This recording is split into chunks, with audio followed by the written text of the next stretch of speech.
గాడి తప్పిన ఆహారపు అలవాట్లు కావచ్చు, అస్తవ్యస్తమైన జీవనశైలి వల్ల కావచ్చు, ఇవాళ మనలో చాలా మందికి పొట్టలో గ్యాస్ బాధలు పెరుగుతున్నాయన్నది కాదనలేని నిజం. గ్యాస్ ట్రబుల్ని మనం పొట్టలో ఒక వాయుగుండంగా చెప్పుకోవచ్చు. కడుపు ఉబ్బరం, పులితేనుపులు, ఆపాన వాయువులతో ఒకటే ఇబ్బంది పెట్టే గ్యాస్ బాధలకు ఇవాళ ఆధునిక వైద్యంలో చక్కటి చికిత్సలు అందుబాటులో ఉన్నాయి. ముఖ్యంగా గార్డెక్స్, బ్రేవరీ క్యాప్సూల్స్ వంటి చికిత్సల సాయంతో గ్యాస్ ట్రబుల్ నుంచి విముక్తి పొందవచ్చునని చెబుతున్నారు డాక్టర్లు. గ్యాస్ బాధలను తగ్గించే సరికొత్త చికిత్సల గురించి ఇప్పుడు తెలుసుకుందాం.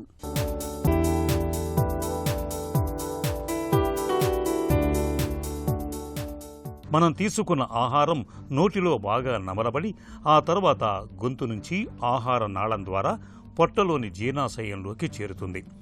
అక్కడ ఆహారాన్ని జీర్ణం చేయడం కోసం యాసిడ్తో పాటు పెప్సిన్ వంటి ఎంజైములు ఉత్పత్తి అవుతాయి. కొంతమందిలో ఆ యాసిడ్ ఆహారాన్ని జీర్ణం చేసేంత పరిమాణంలో లేనప్పుడు మరింతగా యాసిడ్ ఉత్పన్నమవుతూ ఉంటుంది. ఈ యాసిడ్కు మంట పుట్టించే గుణం ఉంటుంది కదా. యాసిడ్ ఎక్కువగా ఉత్పత్తి అవుతున్న కొద్దీ మన పొట్టలో మంటగా అనిపిస్తూ ఉంటుంది. దాంతోపాటు గ్యాస్ కూడా ఉత్పత్తి అవుతూ ఉంటుంది. దీంతో పొట్టంతా ఉబ్బరించినట్లుగా మారుతుంది. గ్యాస్ పైకి ఎగదన్నుకొని వస్తూ పొట్టలు, ఛాతీలు, గొంతులు అంతా మంటగా అనిపిస్తూ ఉంటుంది. పులితేన్పులు, ఆపాన వాయువులతో ఒకటే అసౌకర్యంగా ఉంటుంది. గ్యాస్ ప్రాబ్లమ్స్, ఈ గ్యాస్ ఎన్ని రకాలుగా ఉంటాయి, ఏంటి ప్రాబ్లమో, దాన్ని ఎలా తెలుసుకోవాలి, ఎందుకు వస్తుంది, దీనికి నివారణ ఏమైనా ఉందా చూసుకుంటే గ్యాస్ ప్రాబ్లమ్స్ ఎన్ని రకాలుగా వస్తాయి. కొంతమందికి తీసుకున్న ఆహారం కొద్దిగా తీసుకోగానే కడుపు ఉబ్బరంగా ఉంటుంది. కొంతమందికి తీసుకున్న ఆహారం పైకి గొంతులోకి వస్తూ ఉంటుంది. దాన్ని గర్డ్ అంటారు, గ్యాస్ట్రోఈసోఫేజియల్ రిఫ్లక్స్ డిసీజ్. కొంతమందికి ఏమవుతుందంటే తిన్న తర్వాత నొప్పి వస్తుంది. ఇది గాల్ బ్లాడర్ పెయిన్ కూడా రావచ్చు, ప్యాంక్రియాటిక్ పెయిన్ కూడా రావచ్చు. కొంతమందికి తీసుకున్న ఆహారం పొట్టంతా ఉబ్బరంగా అనిపించి సీబోండా, స్మాల్ ఇంటెస్టైన్ బ్యాక్టీరియల్ ఓవర్గ్రోత్. కొంతమందికి మోషన్ తక్కువగా అవడం, కొంతమంది మోషన్ ఎక్కువ అవడం. ఇలాంటి గ్యాస్ ప్రాబ్లమ్స్ అనేకంగా ఉంటాయి. టైంకి తినకపోవడము, స్ట్రెస్ ఎక్కువ అవటము, లేకపోతే కొన్నిసార్లు తలనొప్పిగా ఉండో ఏదో ఉండి ట్యాబ్లెట్స్ తీసుకుంటూ ఉంటారు. దీనివల్ల అధికంగా గ్యాస్ ఏర్పడుతూ ఉంటుంది.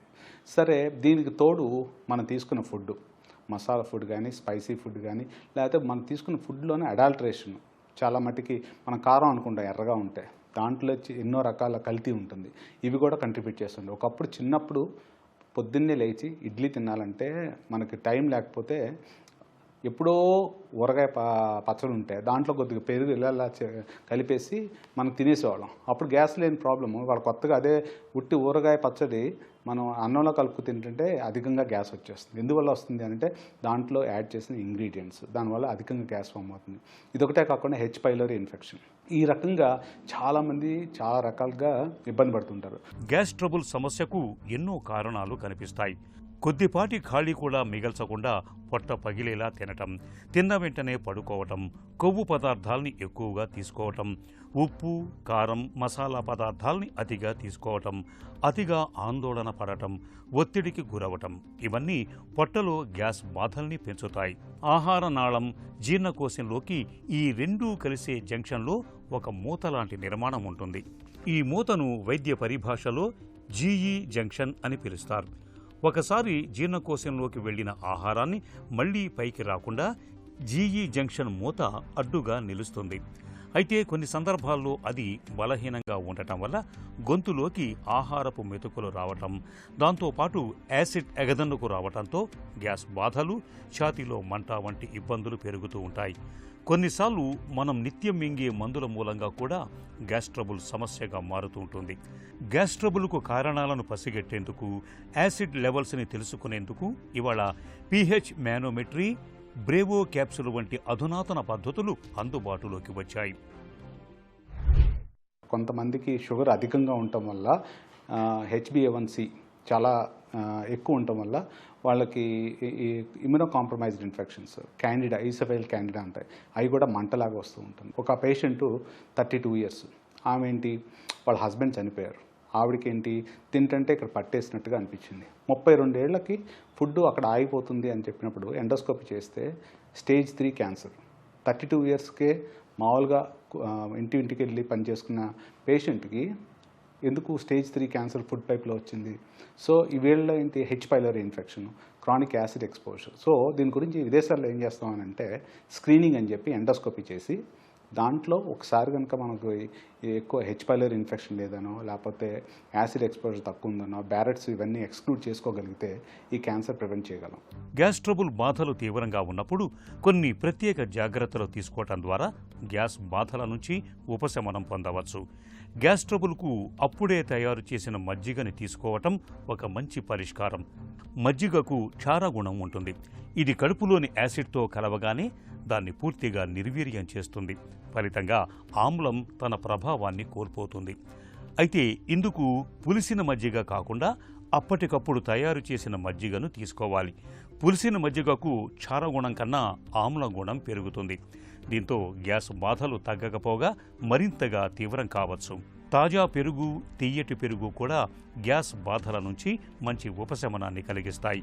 వీటిలోని ప్రోబయోటిక్ ఫ్యాక్టర్స్ పొట్టలోని బ్యాక్టీరియాను నియంత్రించి కడుపులో మంటను, గ్యాస్ బాధలను తగ్గిస్తాయి. గ్యాస్ ట్రబుల్కు మనలో చాలామంది రజోడి, జెంటాక్ వంటి మాత్రల్ని వాడుతూ ఉంటారు. వీటి విషయంలో డాక్టర్ సలహా తీసుకోవటం మేలు. ఇక జీఈ జంక్షన్ను తిరిగి బిగుతుగా మార్చడానికి, క్లిప్ వేయటానికి గర్డెక్స్ ప్రొసీజర్ అనేది బాగా ఉపయుక్తంగా ఉంటుందని చెబుతున్నారు డాక్టర్లు. కడుపు ఉబ్బరం, గ్యాస్ ఎక్కువ వస్తుంది, ఏం తిన్నా గ్యాస్ వస్తుంది. కొన్నిసార్లు ఏమవుతుందంటే సింపుల్ ప్రాబ్లమ్స్ ఉంటాయి. మనం తీసుకున్న ఆహారం ఒంటికి పట్టకపోవడం, ఫర్ ఎగ్జాంపుల్ పీనట్స్ కానీ లేకపోతే బాదం పప్పులు కానీ ఇలాంటివి కొంతమంది పడవు. సో అలాంటప్పుడు ఏమవుతుందంటే కడుపు బాగా ఉబ్బరం వచ్చి గ్యాస్ పైనుంచి కింద నుంచి వచ్చేస్తూ ఉంటుంది వాళ్ళకి. కొన్నిసార్లు ఏమవుతుందంటే చిన్న పేగులో బ్యాక్టీరియా ఉంటుంది, small intestine bacterial over growth.